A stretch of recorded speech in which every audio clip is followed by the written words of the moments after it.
Thank you for watching Conscious Consumer Network. The live stream broadcast is free to view.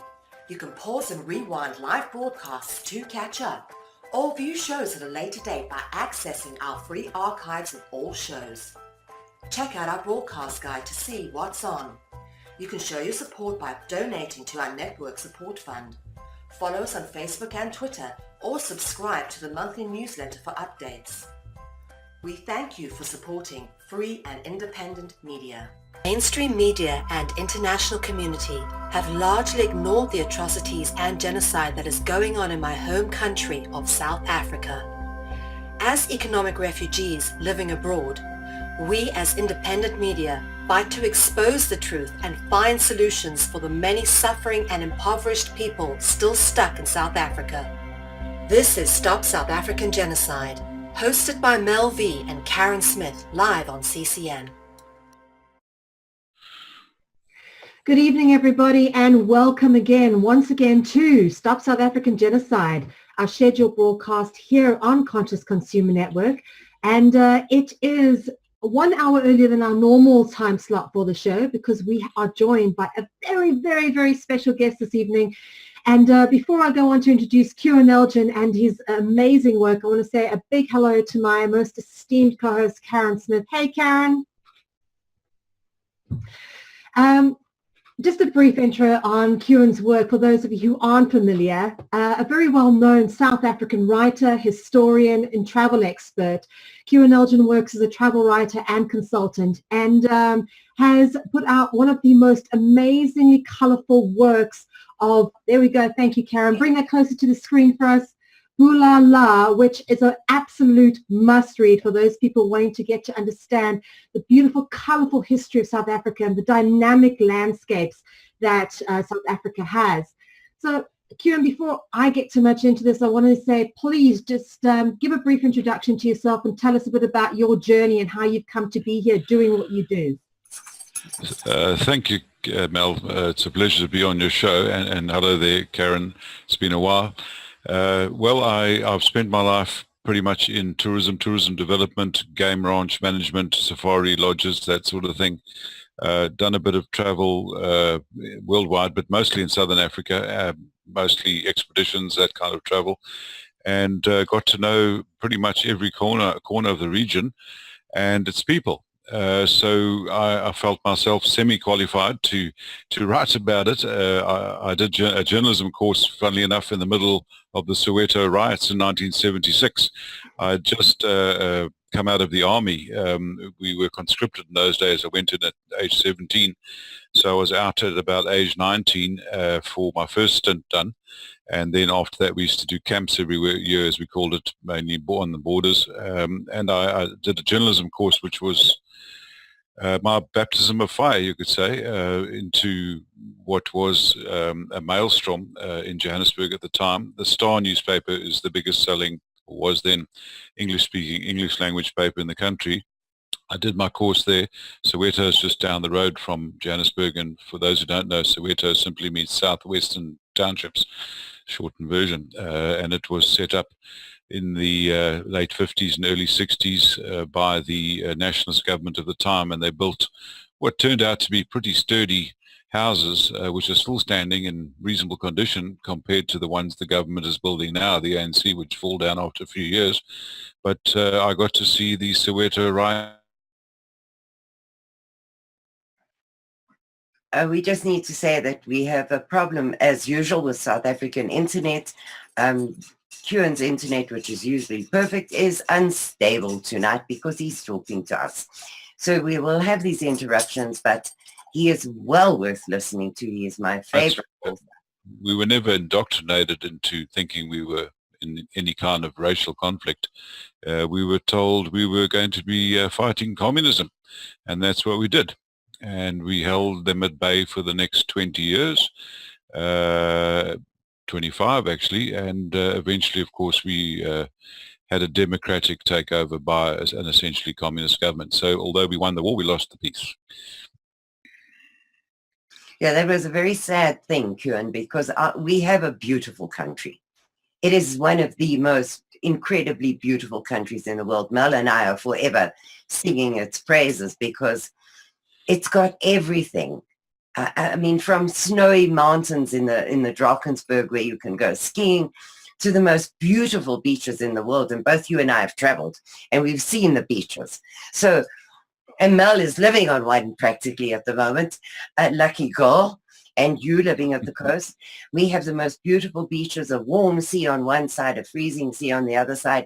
It is just a land of contrasts, a land of beauty, and you've traveled at practically every inch of it. So you are our guest now to tell us about the beauties of South Africa and the sadness that we feel today at the loss of all of that. Absolutely. Look, it is still an absolutely stunningly beautiful country, as you rightly say. The sad part is really that it's not really a safe country anymore. It was. You could travel quite happily and camp anywhere you liked. No one would ever bother you.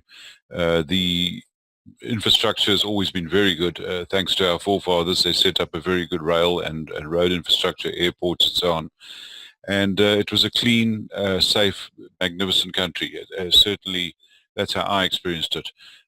Today, it is still beautiful. As you rightly say, there are magnificent beaches, mountains, deserts, forests, very diverse. In a way, I suppose, like a small United States, except, of course, with the African flavor of the big game. The road infrastructure is still reasonably good. It's taking strain. It's not being repaired as well as it should be, but it's still pretty good. The rail infrastructure, unfortunately, has pretty much collapsed. We used to have quite famous luxury trains doing safaris. I worked on them for a while. Train safaris, magnificent way to travel. But that's all gone by the bar now. There are still one or two, but they're much restricted now in where they can go because the rails are not being maintained as well as they should. So that's the downside. But the upside is it's still a very, very good place to visit. It's remarkably cheap if you take the exchange rate into account. When I was in high school, all right, some time ago, but the rand, the South African rand, was worth twice what a dollar was, $2 to the rand. There's now 14 rand to the US dollar at the last time I dared to look. So it's worth 1/28th of what it was when I was in high school. And that's the interesting thing, you know. I'm certainly no liberal, but I like to take a libertarian view, shall we say, and like to try and see all sides and find a balance. And even with all the hype leading up to the takeover of our country by the ANC, led by, of course, Nelson Mandela, even with all the hype about him, Madiba as he was fondly called, you just had to watch the... I'm afraid we're going to have this problem, people. But he's worth listening to. I promise you, it's worth hanging in there and listening to this man. He is fabulous. And if you have the opportunity, I guarantee you will love his book. It is a true history of South Africa. While he was in, with all the praise singing going on about the wonderful Madiba, Messiah, the money devalued very fast. So the businessmen were obviously not taken in by all this leftist hype. And the reality that a stable, well-run country was now being taken over by essentially a Marxist government didn't sit well with the businessmen. But all the same, the weak currency has encouraged tourism to a large extent, and it's still, as I say, a very cheap place to come. I get a lot of interaction with foreign visitors, and they find our food excellent, our wines superb, and they are half the price of what they're used to paying at home. So it's a pleasure for them to come here. And as long as you stay away from the areas which would be probably dangerous in any country, the worst parts of the big cities, etc., it's reasonably safe as a tourist. And we welcome tourists, and we try to put on a happy face for them. And we're essentially a happy people and a friendly people. I think everyone acknowledges that who comes here. South Africans are essentially very friendly and open people and outspoken people, which is good. Political correctness, I think, is not our forte. So it's a good place to come. It's a good place to enjoy. I would encourage anyone to come here. Kruger Park, much like, I suppose, Yellowstone in the United States, it's a place you have to go. It's a place you have to see. And travel there is pretty straightforward. You can fly from any of the big towns. You don't even have to drive there. Once you get there, you can be picked up by experienced guides, taken around. The accommodations are very good. You will see wonderful stuff. That's the safari side. And then, of course, the mountains, the beaches, the deserts. You can drive for days on end and just see a different scenario every day, completely different. It's a very diverse country, and it's quite a big country in not really in the American sense, but certainly bigger than any country in Europe. And it's known as sunny South Africa, so your chances of good weather are excellent. So we're still telling people to come, despite any political problems there might be. I think every country's had political problems.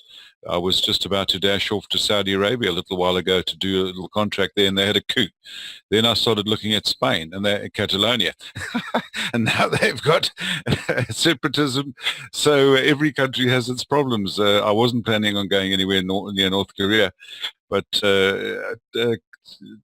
Taiwan, an offer came up, and I think they was within missile shot of what do they call him, Little Rocket Man. So every country has its problems. South Africa certainly does, but I think we have a lot more to offer than most, and I would still encourage people to come here. Cuan, you talked about the food. That is the one thing I miss so desperately about South Africa. I would do anything for a pie, a steak and kidney pie that you can pick up in every garage in South Africa. Quite true. There's nothing like that. Or samosas, or a good curry, or, Yes. in South Africa you get it 4 different temperatures, from super mild to sweating yourself to death, And the boerenkos, of course. Boerenkos, farm-style food, yes. Oh, pumpkins. Yes. Here, pumpkins they're amazing. They're carving pumpkins. They're hollow on the inside and you don't eat them. I can't believe that you can't get a boere pumpkin, because what is a Sunday roast without pumpkin? So these are things that we miss terribly and took for granted when we lived there. And it's such an adventure from the smells, the tastes, the sounds in South Africa are so different, so cosmopolitan, so colorful for people from the rest of the world.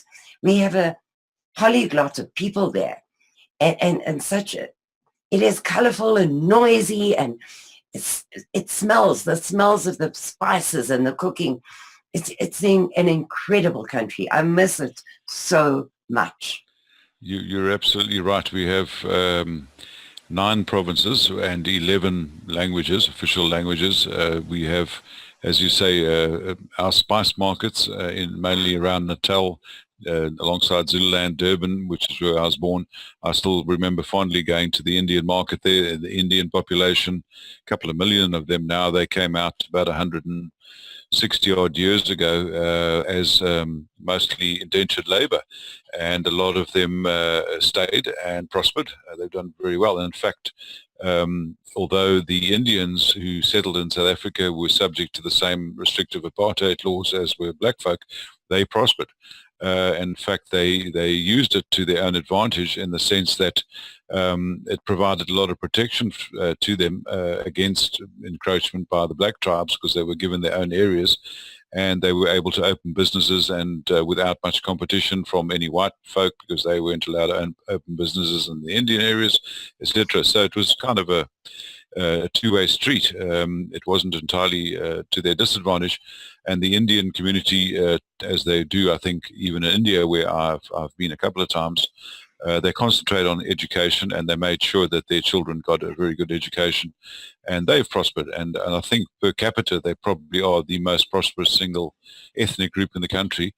And then we've got our black folk, of course, who are made up of many different tribes. The biggest, I'm telling you stuff you know here, Karin, but I'm telling it for your viewers' sake. The Zulus are the largest single tribe, and they've always been the dominant tribe in terms of numbers and in terms of their own belief that they are a superior tribe. They were a martial state for a century. Eventually, the British broke the back of the Zulu martial state. But either way, they are still today now the most numerous tribe, and they for a couple of decades didn't control the ANC. They were controlled by the second biggest tribe, which are the Xhosa, which Mandela was a member of course, and he certainly wasn't the poor herd boy like the Zulu president we have now. He was born into nobility, Mandela, and he grew up well educated and studied law, of course. But the Xhosa controlled the ANC for decades. First Mandela, then Mbeki, but before him, chaps like Oliver Tambo and Walter Sisulu, mostly causes, but that's all changed recently. And Jacob Zuma, the current president, is a Zulu, an ethnic, traditional type Zulu, likes to dress up in the leopard skins and dance around. Unfortunately, he tends to sing rather inflammatory songs like "Kill the Boer" or "Pass Me My Machine Gun," and so that's the other ethnic group that I think is probably the most well known, is the Boers. And they slowly evolved in a sense from what were called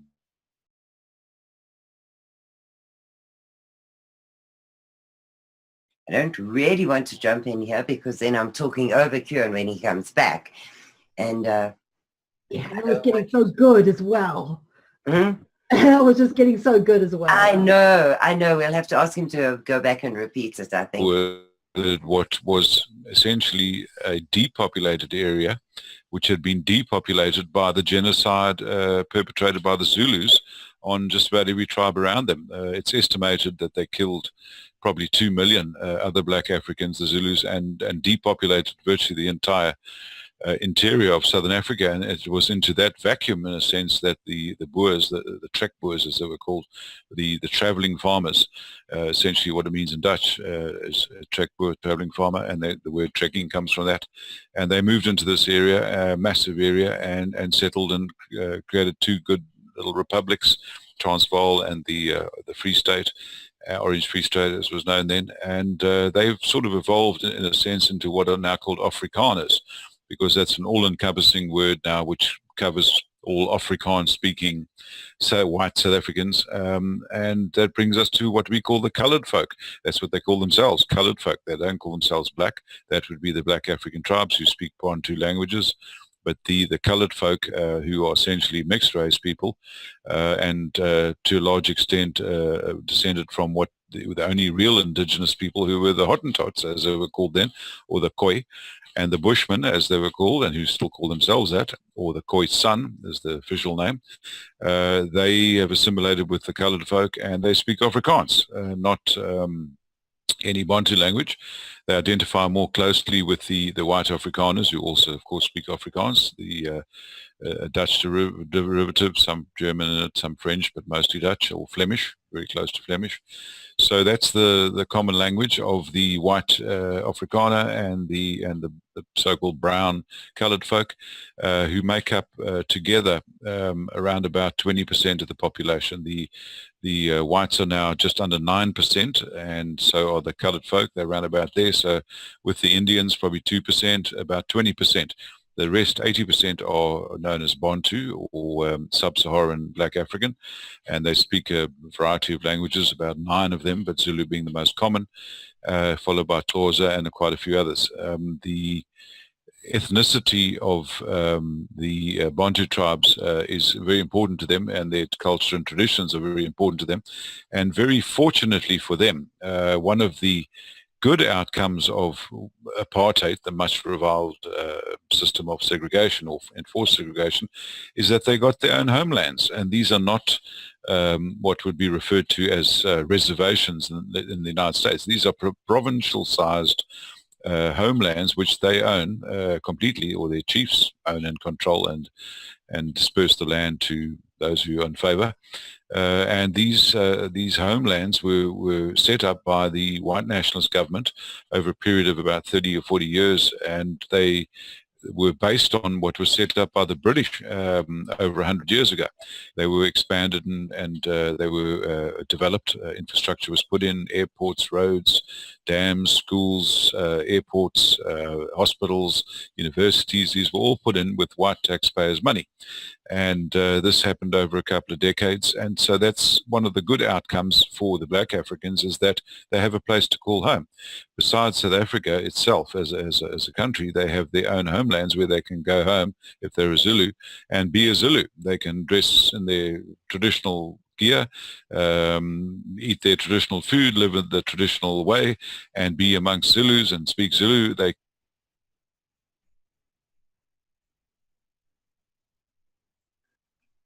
That is the thing about South Africa that's always amazed me, that you go home.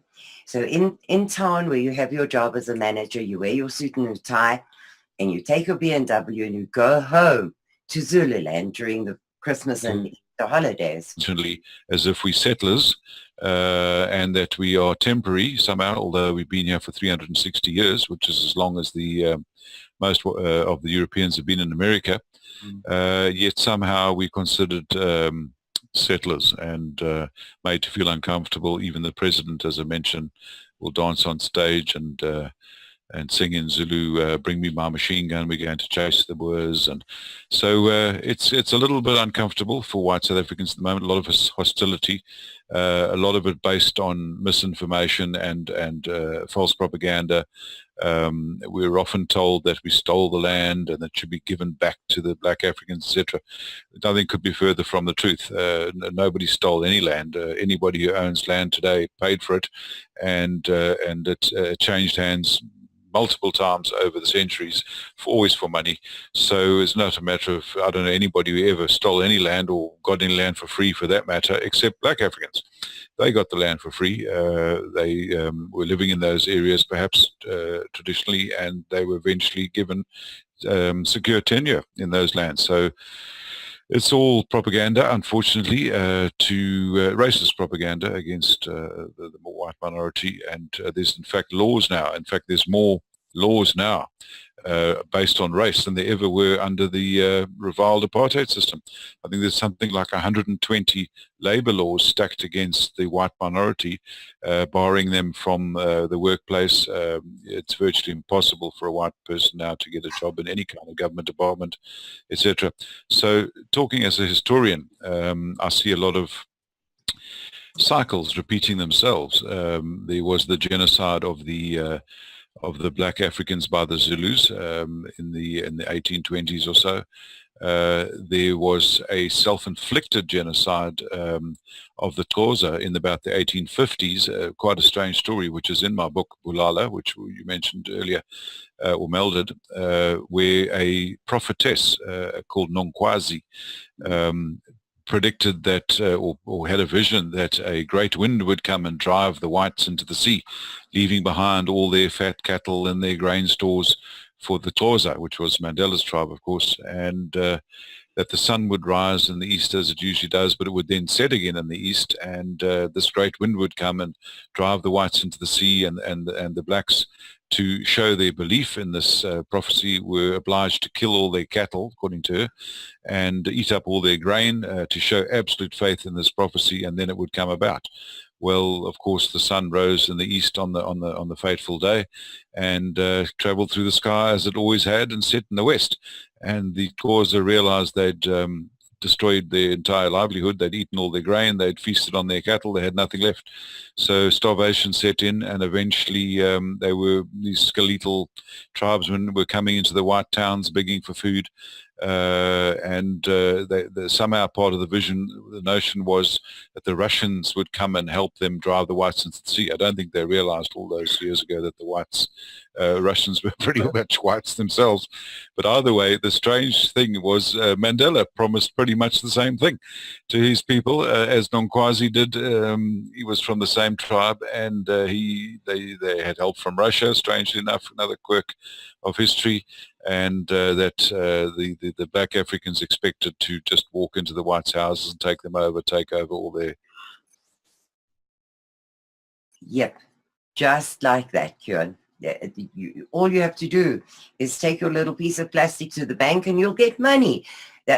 People don't seem to understand that you have to put the money in to use that piece of plastic to get it out. You just take the White House car, everything, and it will maintain itself. Back to a week or two. Sorry, are you there? Yes, we're here. We lost you for a moment, so I just talked over you. Okay. Are we back online? Yeah, we're fine now. Okay.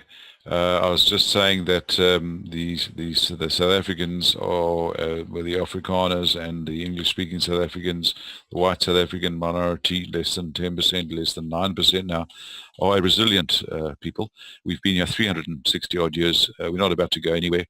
I think the message was driven home quite recently. End of October, there was a spontaneous demonstration. It wasn't organized in any way, but thousands and thousands of people got in their cars and their pickups, buckies we call them, and blocked the roads in protest against the murder of our farmers. And it made the government sit up. It made the ordinary folk who weren't perhaps aware that in such a short time and so spontaneously the whites could actually get themselves together and make a show and let it be known that they were not happy with the situation. And it was a revelation. Before, people even deny that there's a so-called genocide on our farmers. A lot of them white liberals who deny this. I read articles about it every day. But this was a spontaneous demonstration by tens of South Africans, tens of thousands of mainly white South Africans, although there were black folk there too, against these farm murders. And just to put it in context, it's estimated, and the figures, as I say, are argued about and tossed to and fro, but it doesn't sound like many, that let's say 4,000, that's the figure I've often seen, of our farmers have been murdered since the ANC got in, which is just in over 20 years, 24 years. That may not sound like a lot, but that is 10% of our farmers. In fact, it's more than 10% now, because our farmers have been leaving the land because it's not a safe profession anymore. They have a higher 3 times higher chance of being murdered than an average South African, who's got a 10 times higher chance of being murdered than the average world citizen. So they've got about a 30 times higher chance of being murdered, a South African white farmer, than your average citizen of planet Earth. And farming is supposed to be a peaceful rural profession. But either way, if that figure is close, and I believe it is, 4,000 of our farmers murdered in just over 20 years, that's 10%. Now, to extrapolate that, there's approximately 2 million farmers in the United States, according to my research. That would be the equivalent of 200,000 American farmers being murdered in 20 years. I think that would be called genocide, and I think people would sit up and take notice. But here, it's swept under the carpet. The police don't want to give racial figures. They only say so many murders, 20,000 a year. They don't break it down, and the government denies that there's anything like an orchestrated attempt to drive our white farmers off the land. But we know it is happening. And as I say, as a historian, I see the context. I see the cycles repeating themselves. 115 years ago, towards the end of the Anglo-Boer War, which went from 1899 to 1902, when the greatest empire the world had ever seen, Britain, invaded South Africa and tried to annihilate the smallest, newest nation on earth, which was the Boers. And it's all about gold and diamonds, nothing to do with...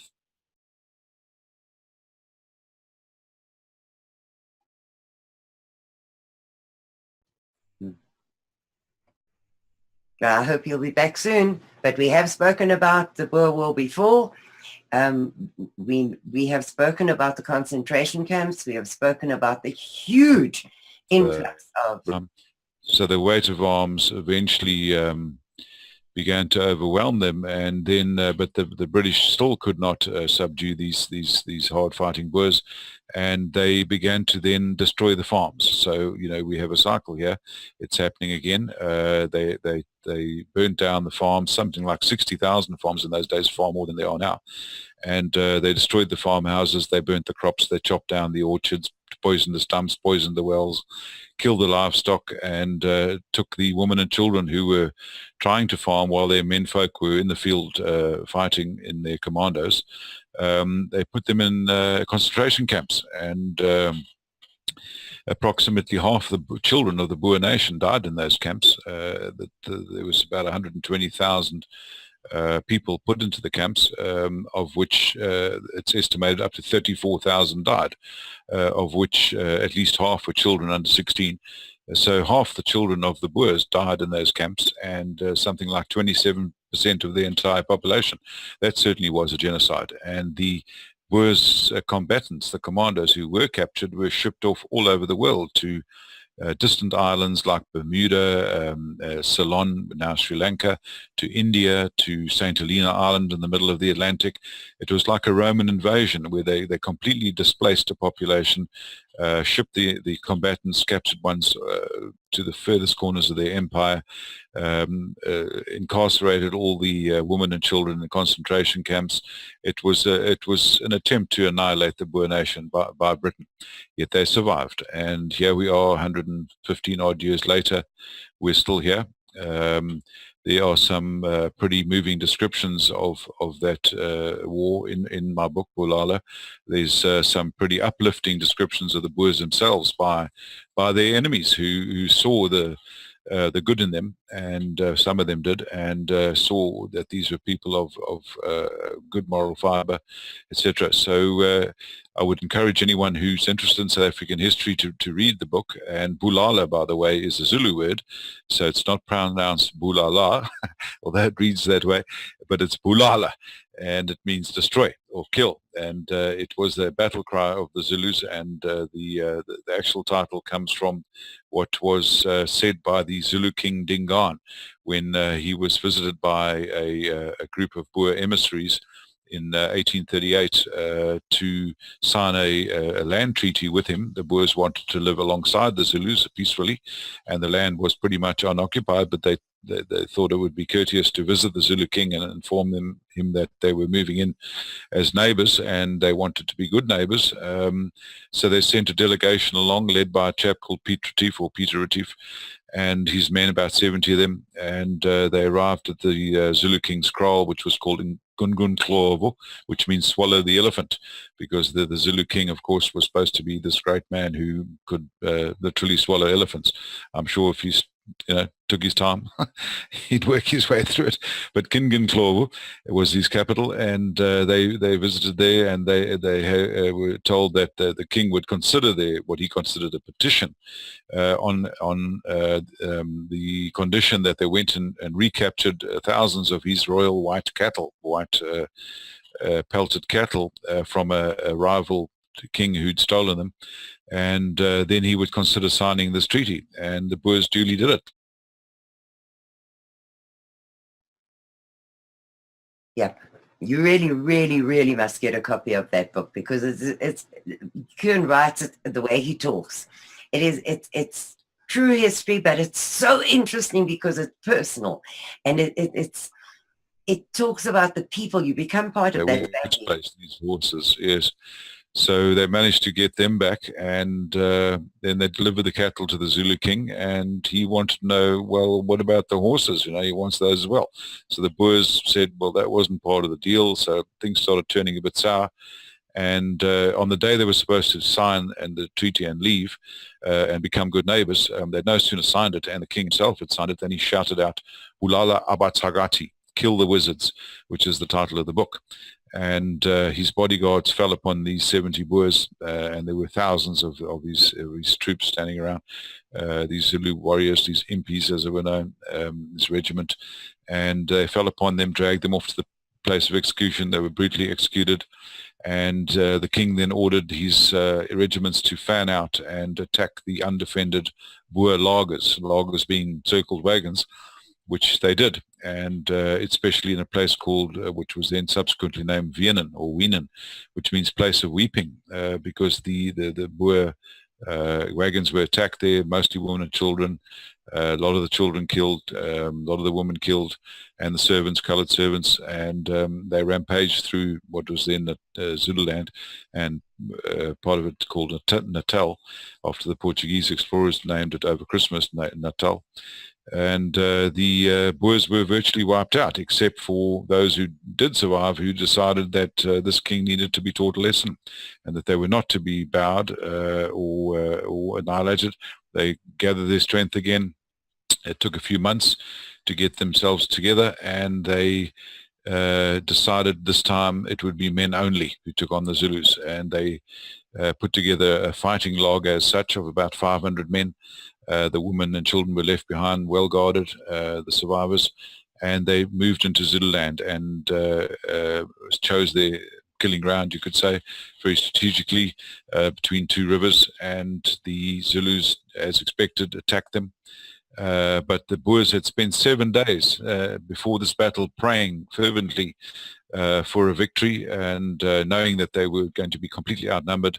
Many things could have gone wrong, but they believed, they were very strong Bible-believing Christians, and they believed that, like the Israelites, they would be preserved by God and the enemy given into their hand, as they put it.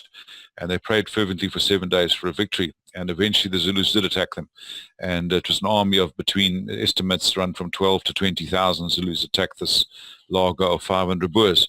And it's as a historian, I take a great deal of interest in military history as well, and I can tell those who are interested in military history, there has been no battle like the Battle of Blood River, as it became known, when the river literally turned red with blood, of Zulu warriors.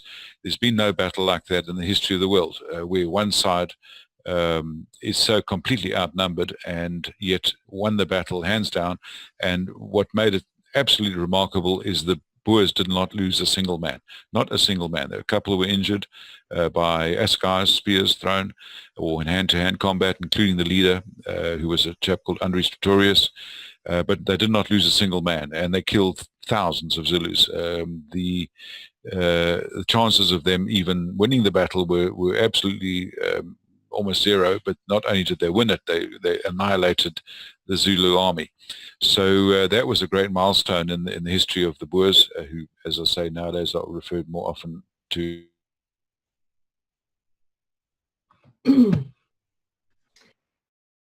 We've spoken about that battle before, and one of the great things about that have come down to us is that the Zulu warriors afterwards said that they had seen in the sky white horses with warriors on them protecting the lager. Yes. And they moved in there, and eventually the Boers left. They didn't want to be under British subjugation, so they've had to keep moving, and throughout the history, and eventually settled in, as I say, the Transvaal and the Free State, where they set up 2 model republics, which became countries accepted by the rest of the world as actual separate countries. Yes, Ewan? Yes, they were indeed. They were recognized very much so by the United States. In fact, the United States at that stage was, well, it still is officially, I believe, a republic, and a constitutional republic, and it was recognized by the United States. They had good relations with the United States. They had good relations with Europe, especially with Germany, but never had good relations with Britain, although Britain was forced to recognize them and sign a treaty recognizing their sovereignty, because they tried to invade them in as early as the 1880s, before even vast quantities of gold had been discovered, and the Boers beat them back. So they had to grudgingly accept the sovereignty of these 2 Boer republics alongside each other, and but they kept an eye on things and waited for their chance.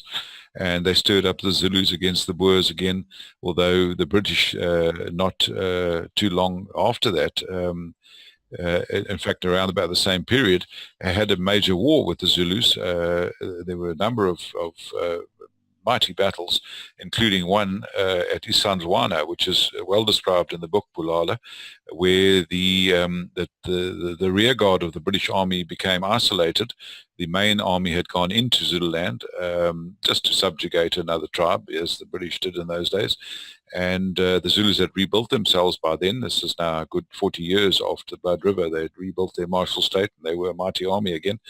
And the British went in very confident, and their main army pushed forward right into Zululand, and the Zulus drew them in and cut off the rear guard, which camped overnight without fortifying their position.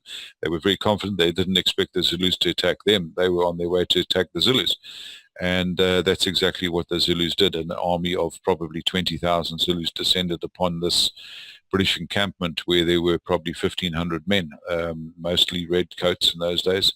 And the old horns of the buffalo maneuver of the Zulus worked very well, where the experienced warriors in the middle, fleet-footed younger warriors, formed the horns. They encircled this camp, and they absolutely annihilated this British army. It was the worst defeat Britain ever suffered in any of her colonial empires against a native army, you could say. When I say native army, unsophisticated army of locals, and they were absolutely annihilated. The Battle of Isandlwana. And that night, the few straggling survivors who managed to escape from the mayhem of Isandlwana and make their way down to the Buffalo River, along what became known as Fugitive Drift, to a mission station, set up very basic defenses there, expecting to get attacked again, which they were the very same night. But there it was a different scenario altogether, and about 120 British troops and a few Boers who somehow got mixed up in this as transport drivers held off something like 3,000 Zulus, 3,000 or 4,000 for the entire night. And in comparison to the day before's defeat, where one Victoria Cross medal was awarded, 11 were awarded for that night's battle, where they... Oh dear. I do not like South African technology. I really do not like it, because just as it's getting exciting, I'm breaking a sweat waiting to hear what happens, then we disappear again. I'm afraid, people, that this is just one of the problems of having such fascinating people on. Sorry, Did I lose you there for a while? Yeah, you lost us again. I've been prattling on about the Battle of Rorke's Drift. It was going fabulously, and I was about to start biting my nails, and we lost you. Well, these battles, of course, like any wars, they accelerate the country forward and accelerate the region forward. Although there's often a lot of destruction, a lot of the infrastructure gets destroyed, the country itself it moves forward exponentially, and that's what happened in South Africa, as in many other countries. These great battles and these wars that took place, these attempted genocides, some self-imposed, some perpetrated.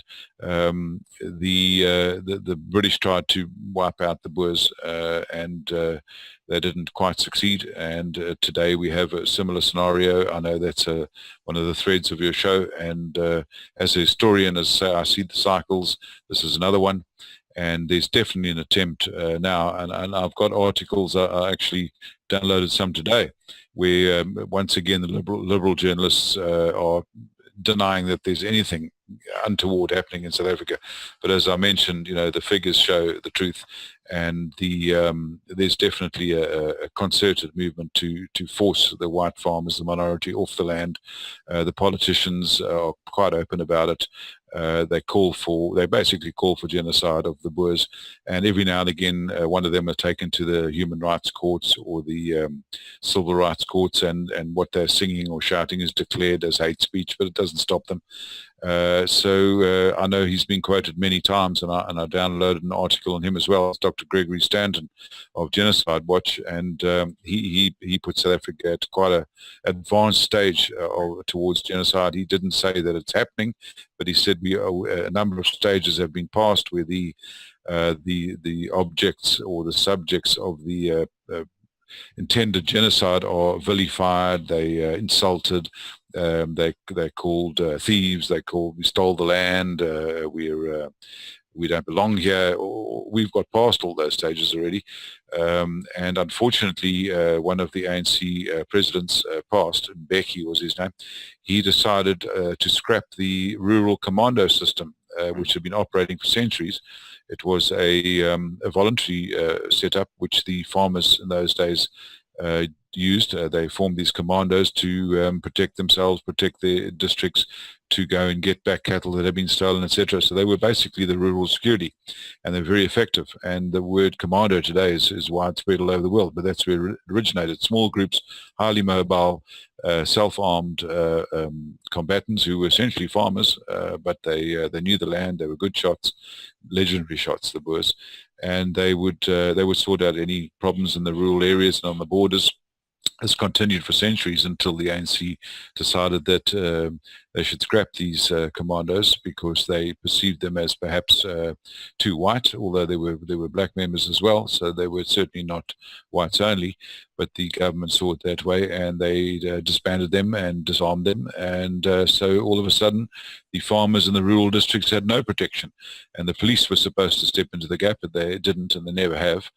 And the murders on farms went through the roof exponentially.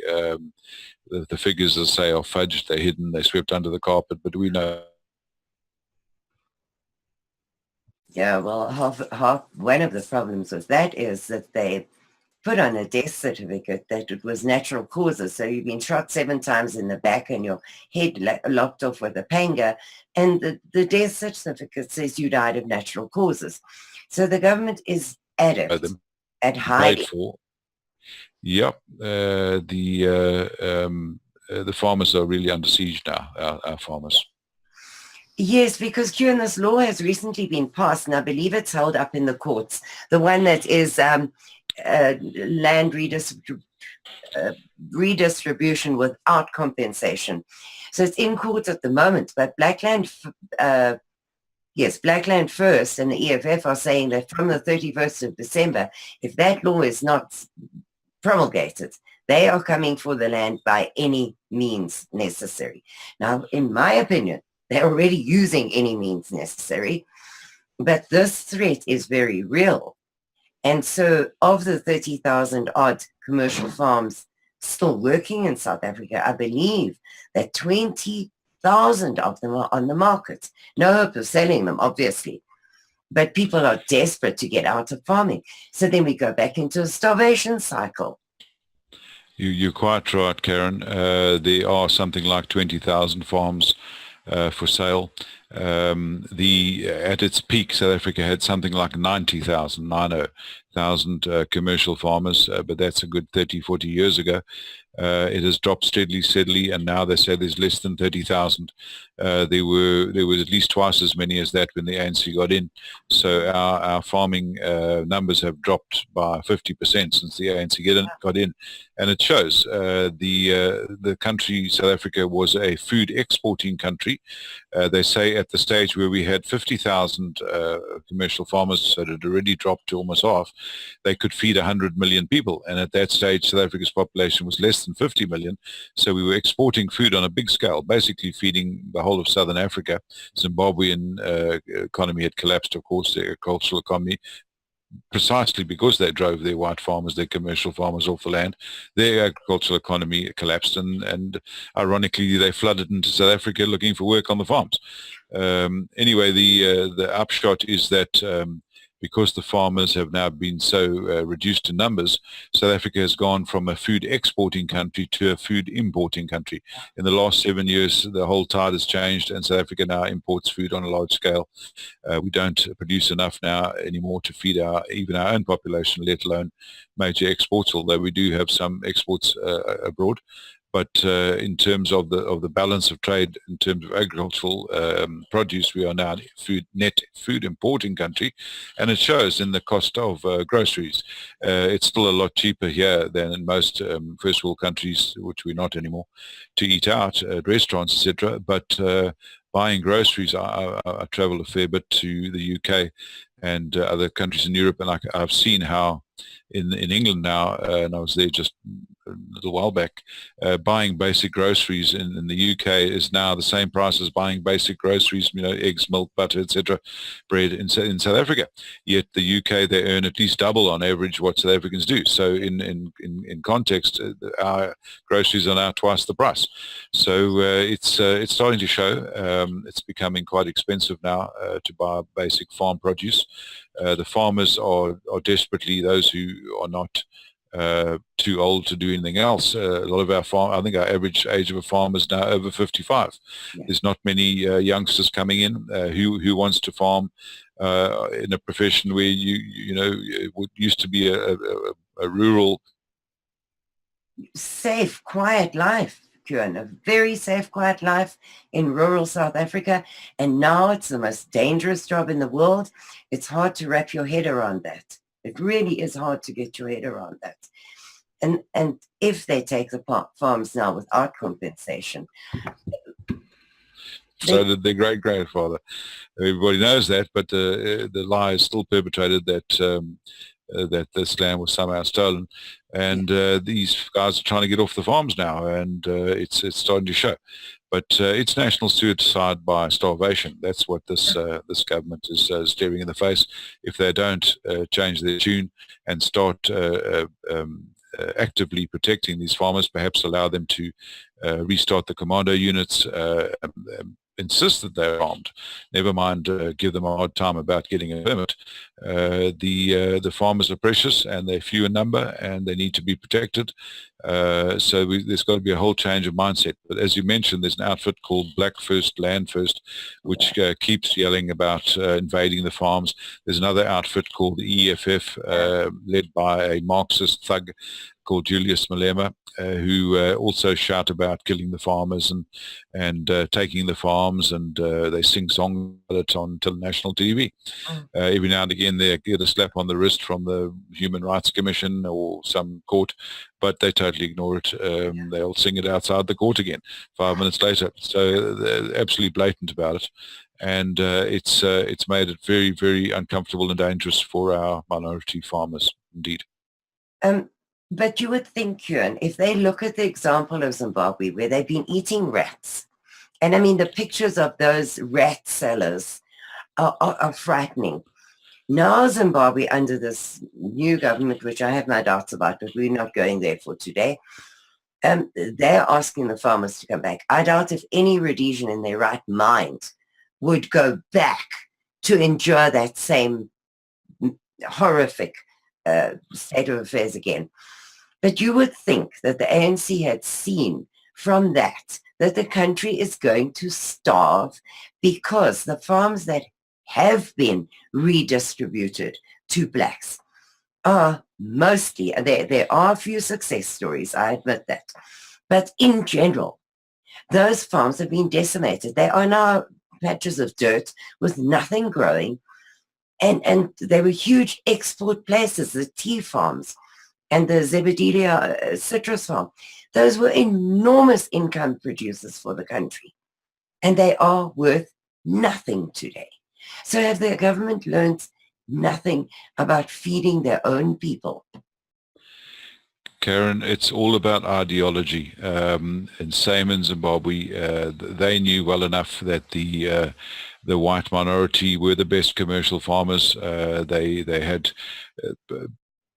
production on their per acre in Zimbabwe that were world beaters in the days that it was still called Rhodesia.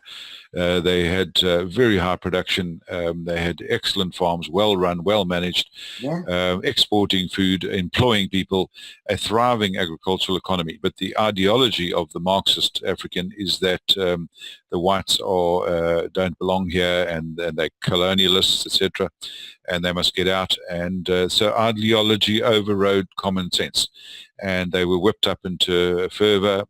Also Mugabe, who thankfully is finally booted out of his palace, one of his many palaces. He's got them all over the world. Well, he of course, once the British withdrew funding, when they gave them their independence, the deal was that Britain would supply funding.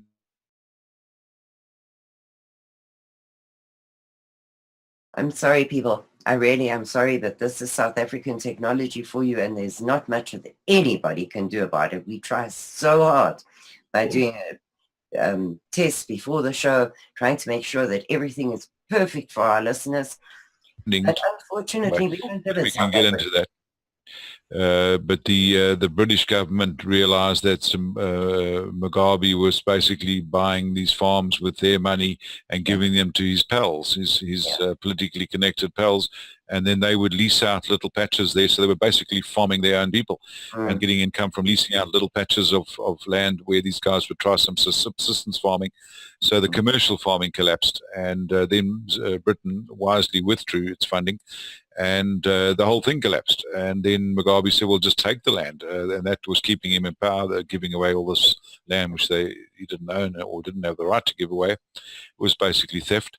And of course, the Zimbabwean population of whites was never more than 250,000, more like 230,000 at its peak. It dropped to what is today is about 30,000.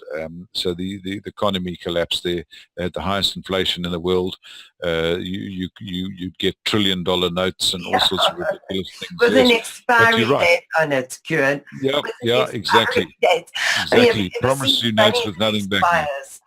Yeah, but no, the government has learned nothing. The ANC has learned nothing from that. Absolutely nothing. They're still driven by Marxist ideology. They're still driven by racial hatred of whites, unfortunately. And I'm speaking as a historian, not a politician. Yes. I'm not a politician, but I've seen these cycles. I've seen how the ideology has overridden common sense time and again, as per the past genocides or self-inflicted genocides, self-inflicted starvation.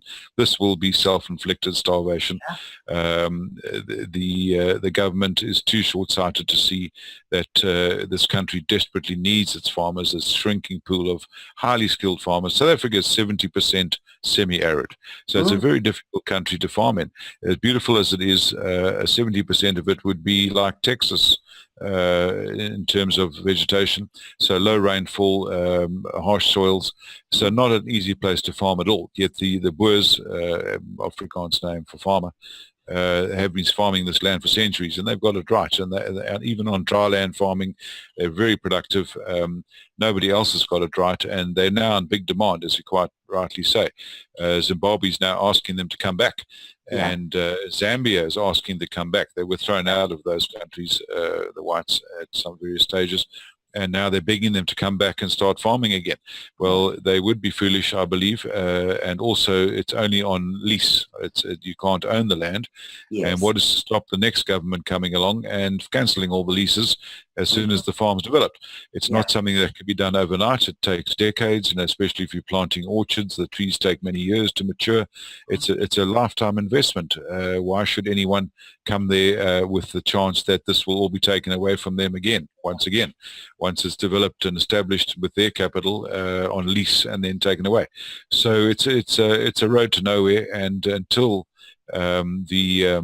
the world gets off its high horse and stops pointing fingers at the white South Africans and calling them racists and colonialists and settlers, and realizes that the white South Africans, who are less than 10% of the population, will be the saviors of this country if they're left to farm, if they're left to their own devices. They are entrepreneurs. They're dynamic and resourceful people. Leave them be. The bad things have been signed away now. We're heading for 30 years since the last of the apartheid laws were scrapped by the whites, incidentally. I'm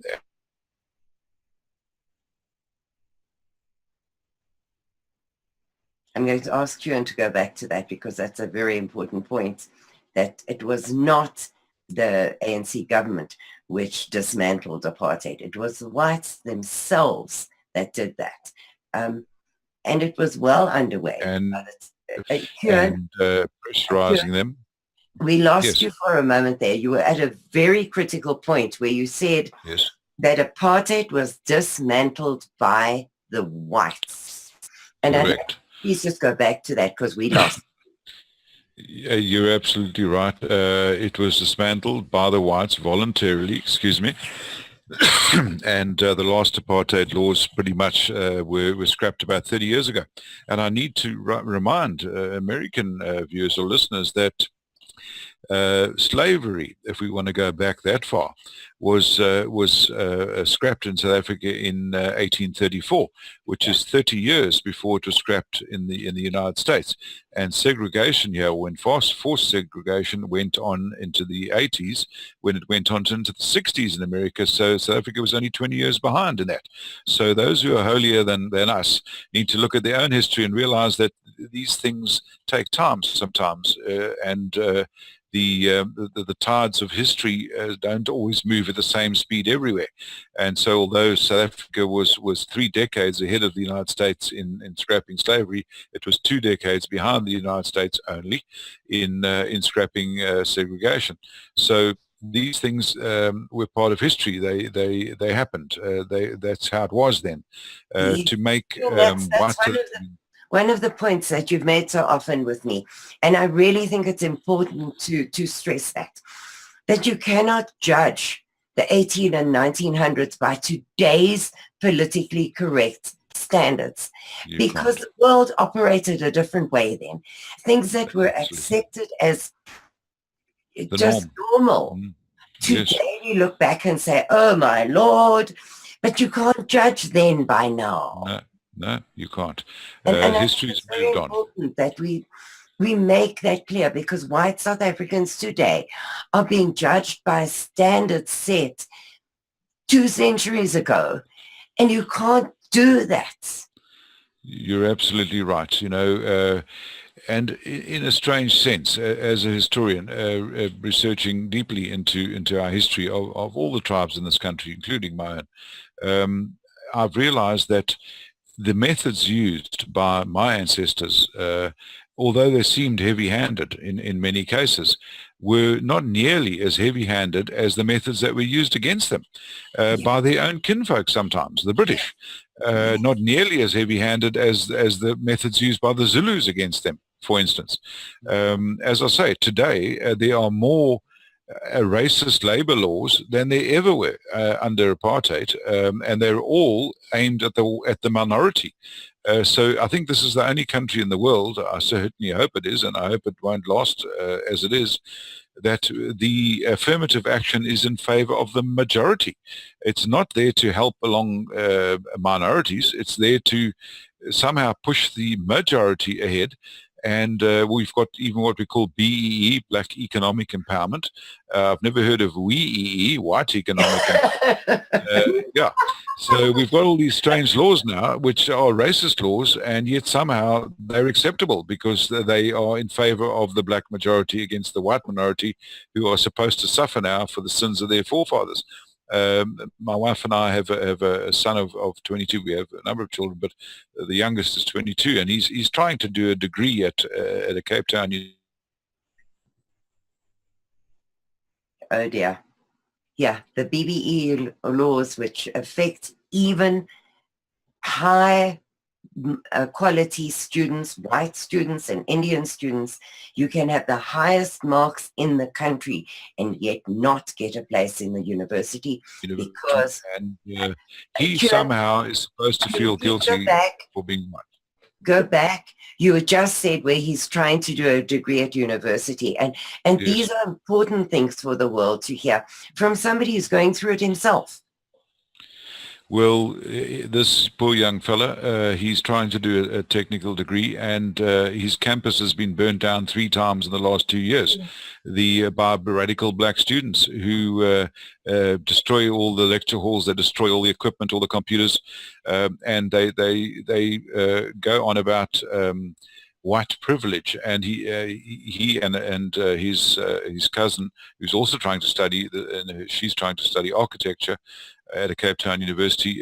She actually asked us the other day, how do I answer these radical black students when they tell me about white privilege? What are they actually talking about? And I said to her, they're talking nonsense, because your father, their father, had to work very hard as basically a laborer cleaning carpets at one stage of his life. He then got into the building business. He's now extremely well off, and he worked to get that. He did. There was no privilege, and he obtained all that success under these new so-called labor laws. Well, they're just apartheid laws in reverse, in a sense.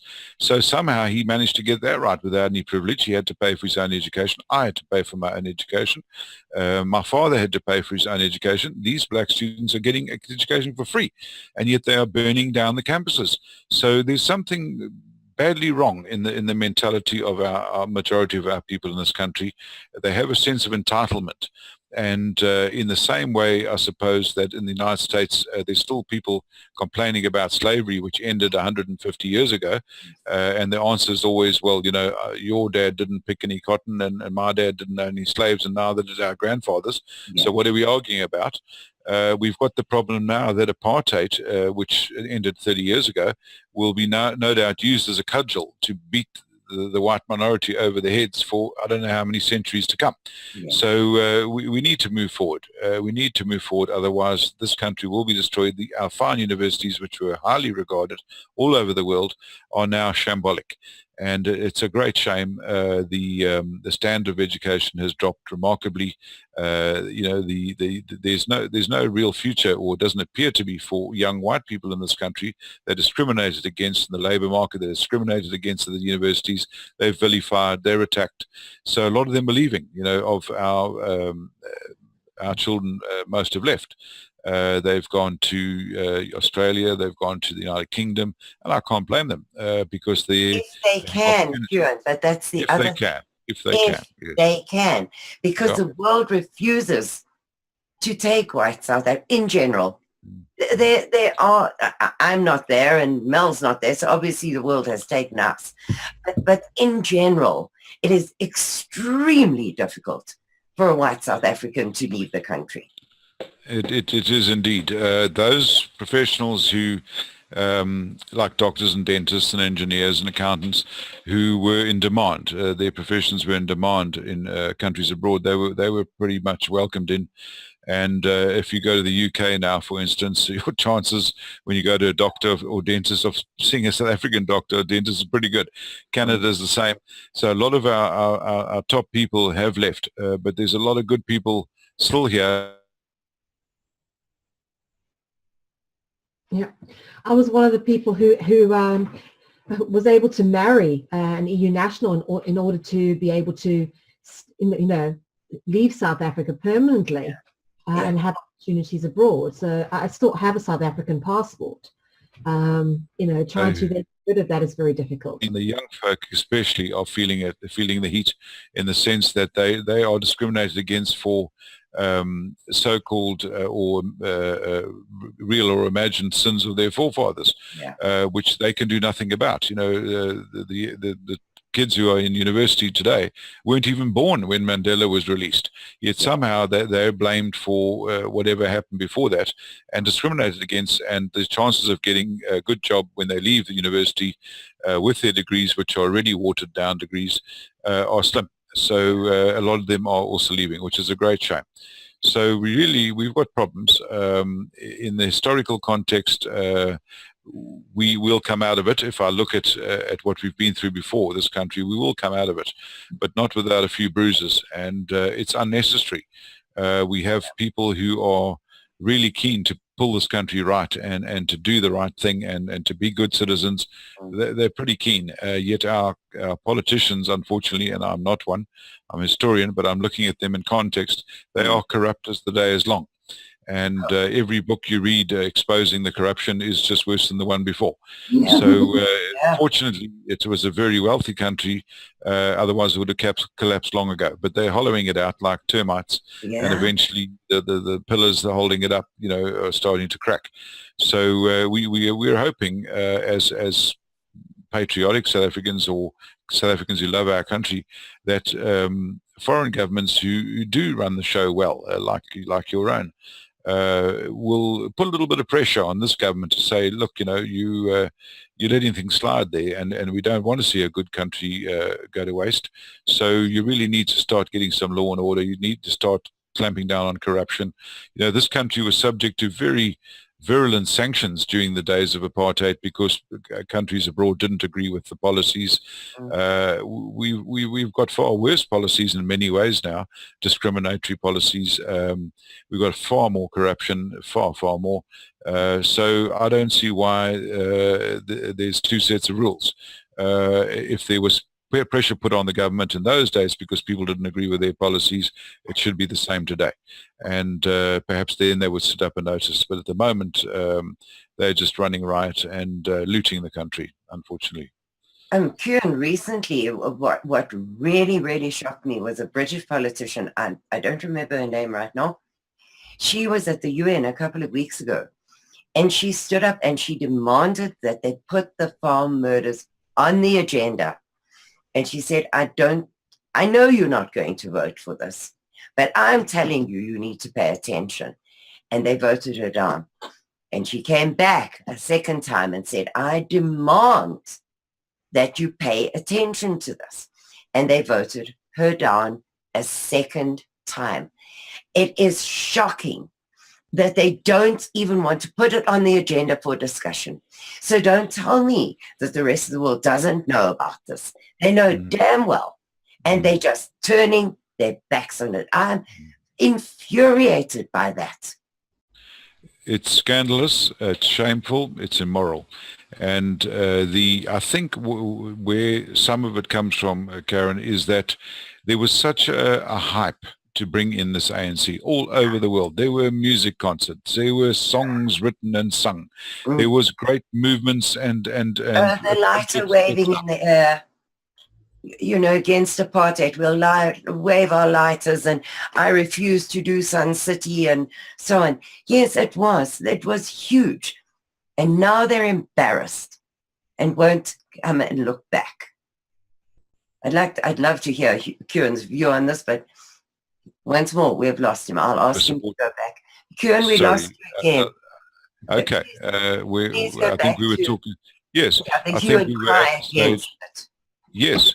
The fact that people are ignoring it today is immoral and it's scandalous. And I think where some of it comes from is the fact that there was such a huge movement in days past against the white minority government here.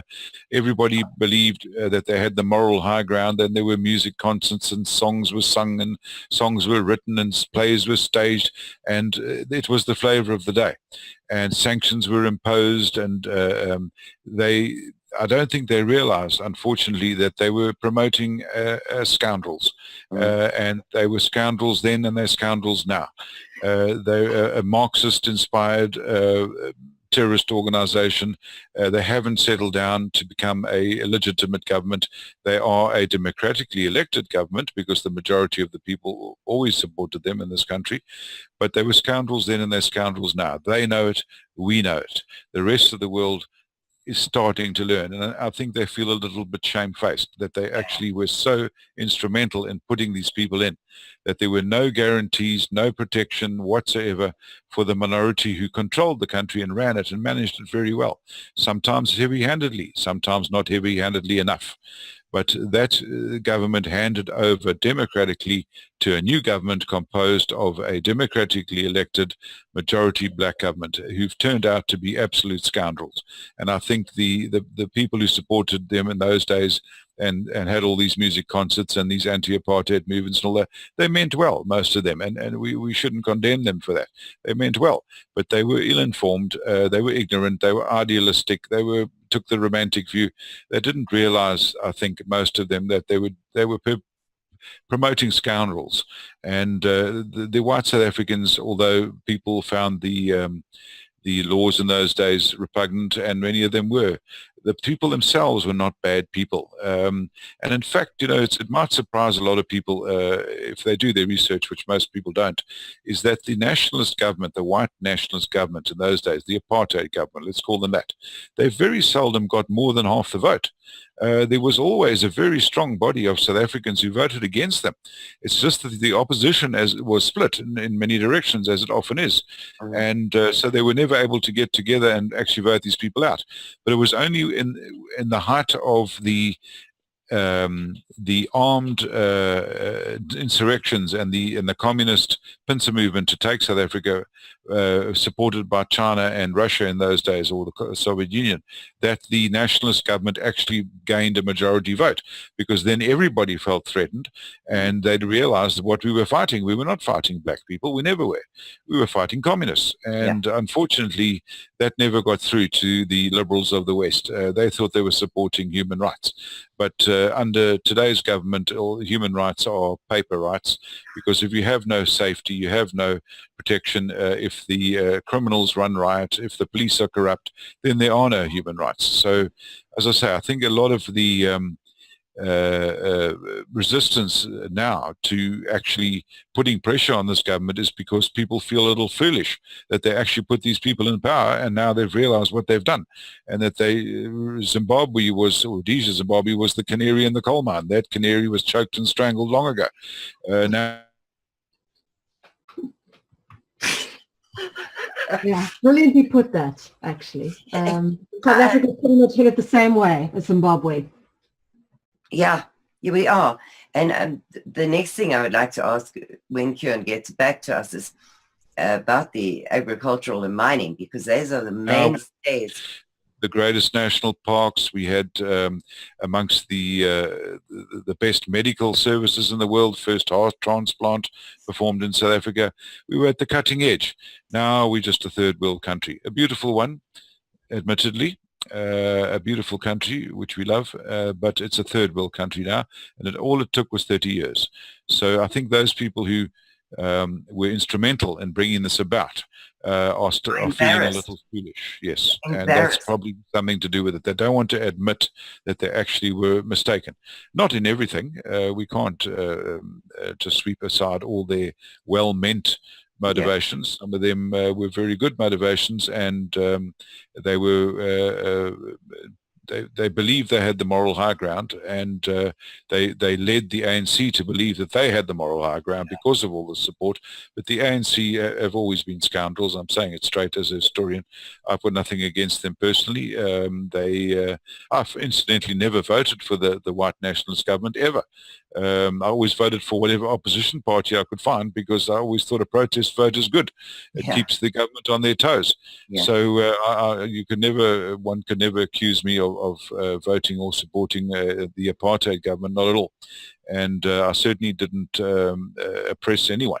And I've always got along very well with people of all races. I've lived in Africa, I've lived in India, amongst a massive majority of folk who are not like me, and I've always got along with them very well, because I respect them and I respect their culture. But unfortunately, our culture now as white South Africans is not being respected. Our history has been twisted and distorted. That's why I urge people to read this book, Bulala, which is easily available in America, by the way, easily available all over the world. On Amazon in America, you can get it directly from the publisher. The first edition was published there. So I would urge them to read it, because it gives from a perspective of someone who lived through the apartheid era, but who also takes an interest in the earlier history of our country and how this country was forged.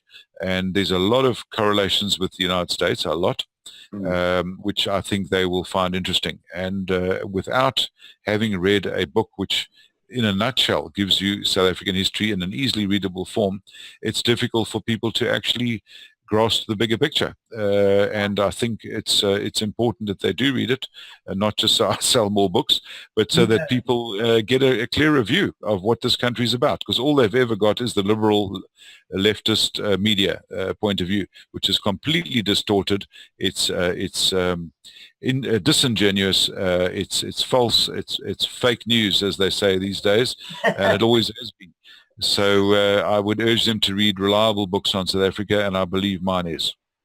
It is most definitely that, Cuan. You know, you can see my copy. It's tattered and marked everywhere, because that's if I'm preparing for a show, I'm okay.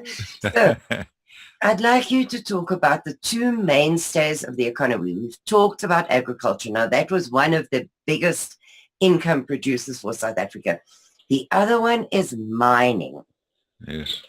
Now, South Africa was built on that. The wars were fought about it. But today, there is talk of a law that you must give 71% of your mining shares to not sell, to black people. Now, Cuan, you, from a historic point of view and also from a living in South Africa point of view, that will destroy the economy, totally. There will be nothing left. I think we've lost him again. I see him frozen with his eyes shut. As he said, you must read his book, because Mel and I's hardest task is giving the correct history of South Africa, to transpose that with the lies that you have been fed throughout your life about what happened in South Africa. And Cuan's book gives you the absolutely correct, but in such an easy read and such a pleasure to read. You must really just go with it. It's fun. Cuan, if they do this with the mines, we have already had so many big companies leaving South Africa this year because of junk status of the economy. If they try and do that, and the nationalization that Malema is talking about, nationalize the banks, the building societies, the insurance companies, South Africa's done, because foreign companies will just not invest. You're absolutely right, Karin. We have shamefully been reduced to junk status, below investment level. I believe under that, under most countries' laws, they may not invest things like pension funds and other people's money in a country that doesn't have the correct status, and we've now fallen below that. So we can expect a big outflow of foreign capital. Shameful for a country that, as I say, when I was a younger man, our rand was worth double what the US dollar was. It's now worth 1/14th. So it's 1/28th of the value of what it was when I was younger, under the bad old days. But there we go. But a shocking figure, which I read in a book on the economy that I was reading the other day, says that South Africa has lost 50% of its manufacturing capability under the ANC in just over 20 years. In other words, 50% of the factories have closed down. 50% of the mines have closed down. And as you rightly say, this talk of giving shares and giving only to black people, it's absolutely racist nonsense, and all based on this grab and entitlement ideology, this Marxist thinking. It would be absolutely disastrous. Mining is hard work and highly skilled work. Leave it to the experts. It was a huge employer of labor, and they earned more than most because of the nature of the work. Where these mines have been given with taxpayers' money, there was a very prominent case recently of a gold mine which was highly productive, one of the most productive gold mines in the world, which was bought from the original owners with taxpayers' money through the Industrial Development Corporation, I think it was, where they took taxpayers' money and they bought this mine, and then they divvied it up to all these connected black-only political types who had showed some promise of some business acumen. They ran it for a few months, and then they stopped paying the miners. They sold their shares and ran off with the money, and those who stayed started chopping up the headgear and all the equipment and selling it off for scrap. So a highly productive gold mine went from one of the top mines in the world to scrap, with thousands of miners out of jobs and hadn't been paid for months, in a matter of 6 months. It was unbelievable. It was an absolute travesty, and it made it a few of the more prominent miscreants were charged with various commercial crimes, which all dropped away. Yes, that's another amazing thing that happens in South Africa. If you are rich and powerful enough, I'm seeing the same thing in the States right now, but if you're rich and powerful enough, somehow 800 crimes just disappear, because our illustrious president has over 700. These are ragged poor people who are scratching in these mines when there were big corporations running them efficiently. That's the result of these crazy policies which this government has, and it's all ideology based. There is no financially sound fundamentals to their thinking, and it's all grab as much as you can now. There was a very big shortage at one stage a couple of years ago of electricity supply. We were having what they called rolling mass blackouts and all that, and people were buying generators and putting on solar panels and all that. And then they started desperately building power stations because they'd been warned for 15 years they needed to build more power stations as the population grew, and they never did a damn thing. They just spent all the money that they did get in, and eventually it caught up with them, and there was a shortage of electricity supply, and a lot of factories had to close down, smelters, etc. Now there's a surplus, even though these mines are no longer operating. They don't need the electricity, so there's actually a surplus. We've lost 50% of our mines and our factories, so there's actually a surplus, although these big power stations are still being built. They're 3 or 4 years behind schedule, most of them, and billions of rands or dollars over budget, so they still haven't come online, or they've half come online, but we actually don't even need them now because the demand has dropped so much because of all the closures on the factories and the mines. So it's not a good situation at all. And the only other big employer, as you mentioned, was agriculture, and we were talking about that earlier. That's heading into a disaster zone. So tourism seems to be the up-and-coming employer.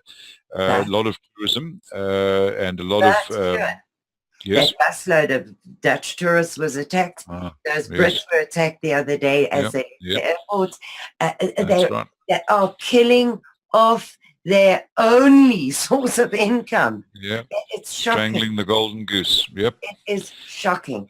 I'd like you to, however, to talk about the fact that yes, it's a black government, but their own people are suffering so badly under this that they are talking about wanting apartheid back.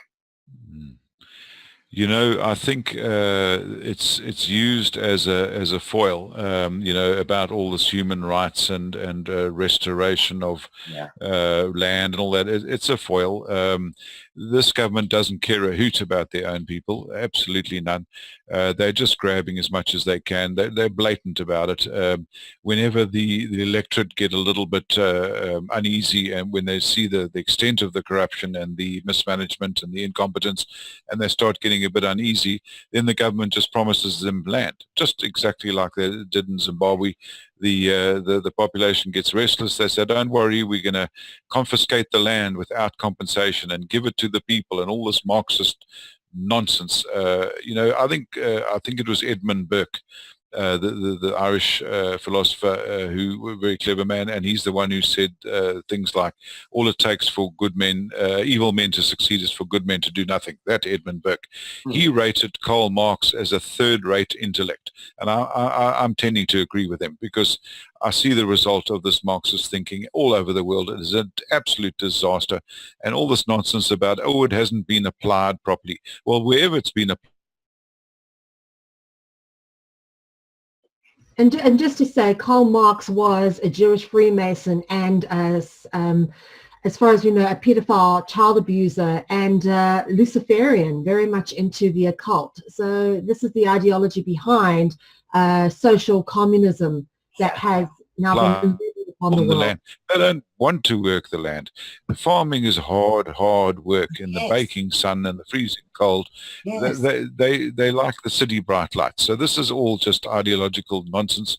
And strangely enough, the overthrow of the Zimbabwean dictator Mugabe recently, they say one of the things that triggered it, it's such a strange thing, was on social media. One of his spoiled sons was in Johannesburg, and he apparently filmed himself pouring Mouton Chiron champagne over his $60,000 Breitling watch. Yeah.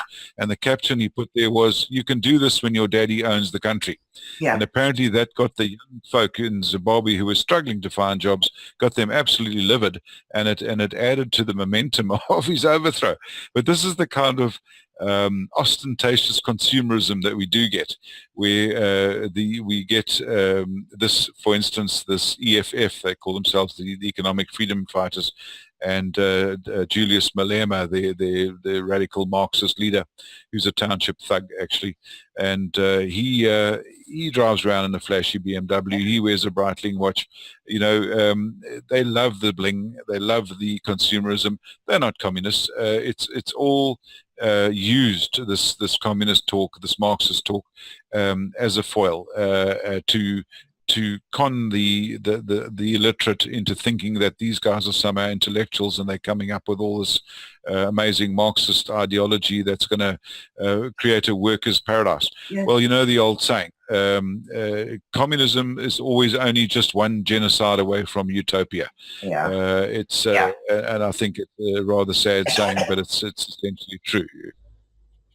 So, do you think that the huddled masses see in Malema, if they could just get one toe on that gravy train, they could be him? Do you think that is the attraction? Because that's what I think. So. I think that I they think you're right. is what they could be if they got just a Correct. little bit of political power. That's it. I think you've hit the nail on the head. A government job these days in South Africa is a ticket to wealth. A third of the fiscus goes to paying their salaries. They're extremely highly paid, so-called civil servants. I haven't heard anybody call himself a civil servant for a long time. They're not in service. They're not civil and they don't serve. Exactly.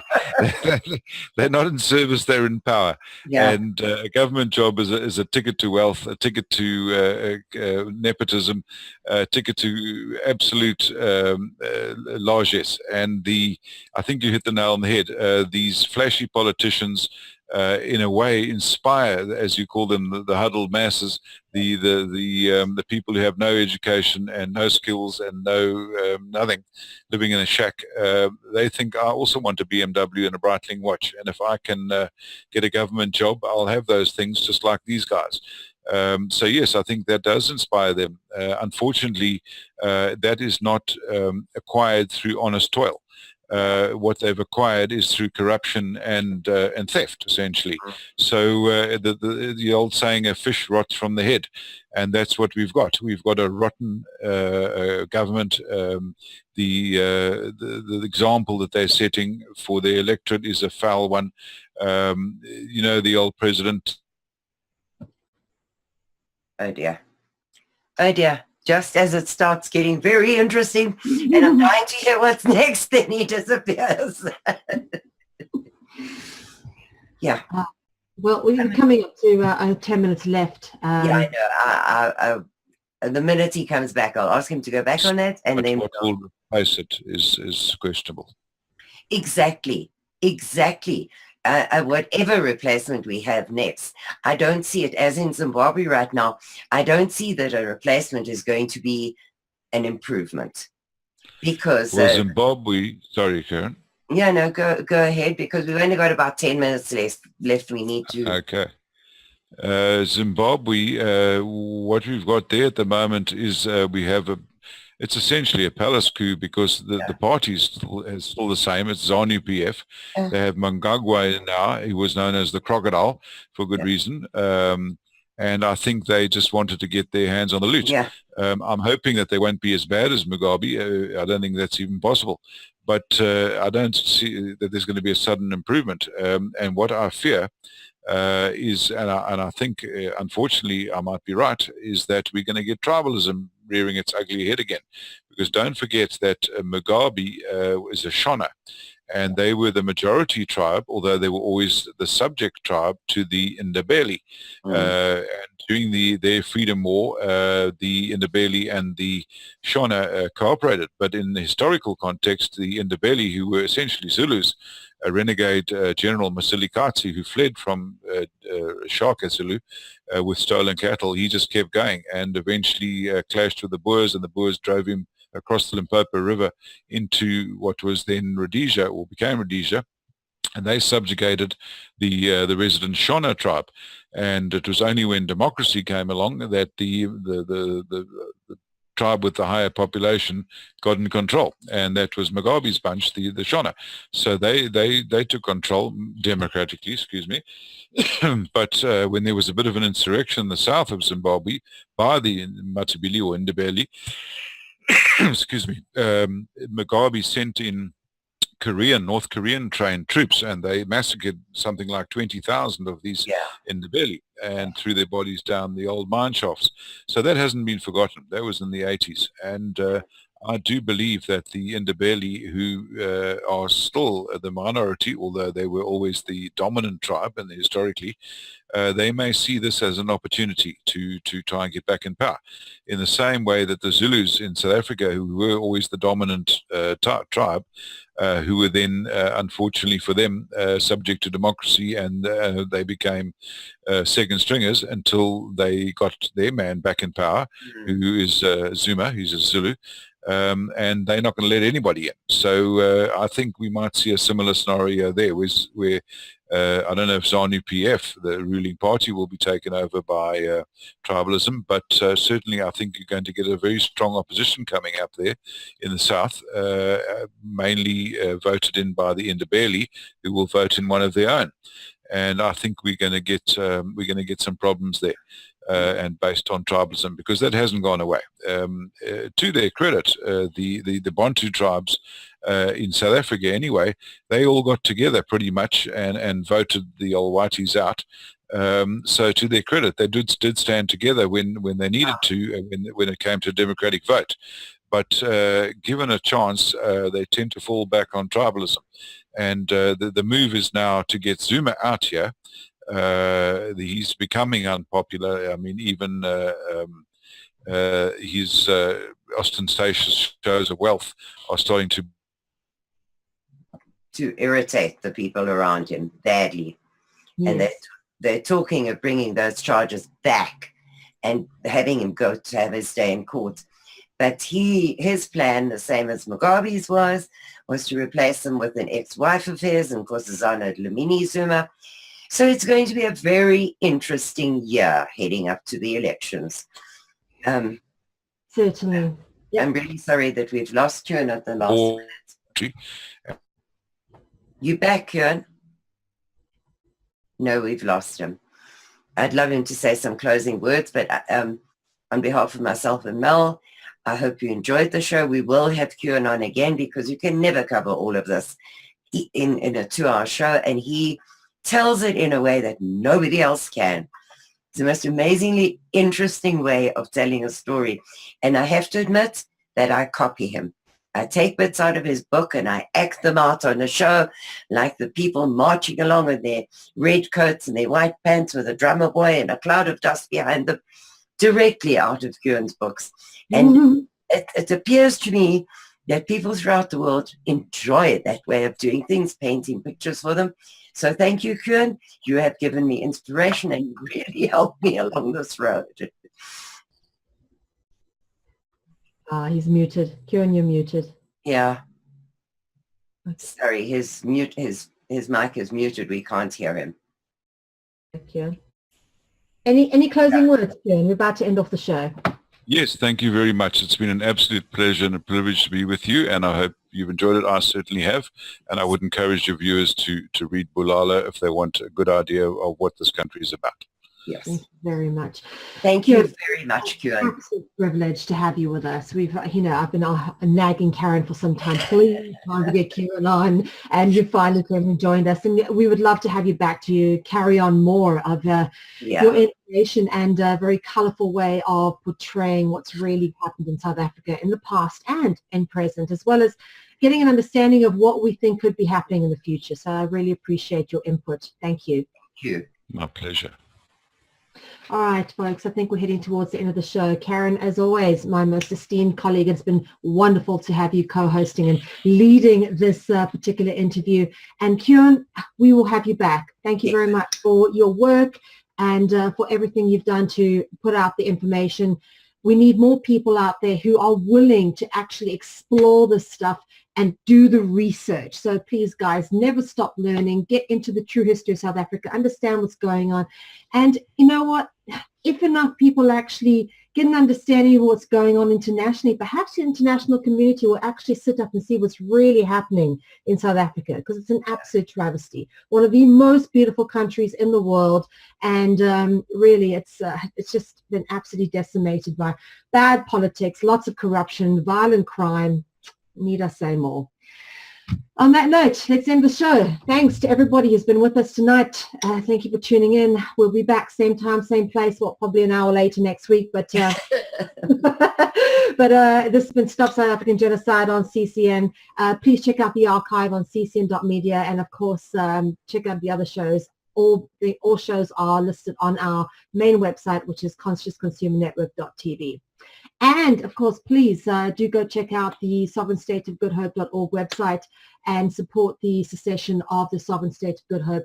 We honestly believe that this is one of the few options that we have to regain self-determination in South Africa, and we're certainly backing it here.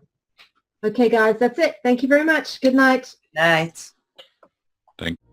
If we want to change the world, we must first change the media. Mainstream media exists for the purposes of indoctrination and manipulation of public perception. The world of free and independent media is growing, and with the upsurge in information now available in the public domain, it has never been easier to access free and independent media. The exploration of this information resulted in an experimental project which would provide a fully supported space for researchers, whistleblowers, and seekers of all kinds to express themselves and educate the world. On the 1st of January 2015, Conscious Consumer Network was launched to the world. Nobody thought we would make it this far, but CCN is the longest running free and independent media network of its kind. CCN is a unique collaboration of hearts and souls, bringing you information from different perspectives to educate and inform. Since we started CCN, we have had only one desire: the pursuit of a free, fair, just, sustainable world, and this has not changed. Having overcome many challenges over the last 2 years, CCN is here to stay, and we've got great things lined up for 2017. Help keep CCN on the air by supporting the 2017 Network Support Fund.